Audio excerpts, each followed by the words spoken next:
أعوذ بالله من الشيطان الرجيم. بسم الله الرحمن الرحيم.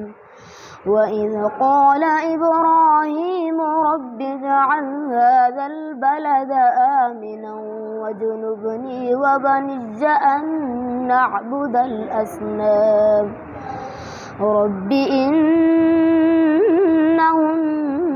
أضللن كثيرا من الناس فمن تبعني فإنه مني ومن عصاني فإنك غفور رحيم. ربنا إني أسكنت من ذريتي بواد غير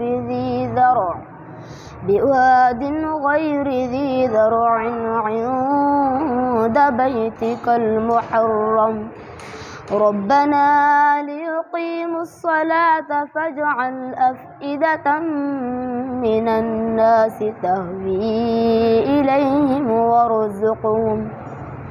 وارزقهم من الثمرات لعلهم يشكرون. ربنا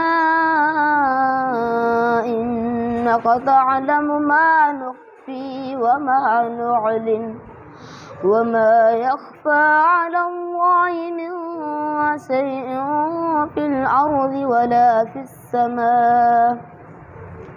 الحمد لله الذي وهب لي على الكبر إسماعيل وإسحاق إن ربي لسميع الدعاء.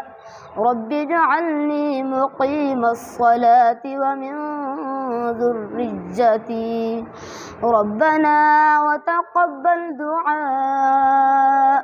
ربنا اغفر لي ولوالدي وللمؤمنين يوم يقوم الحساب.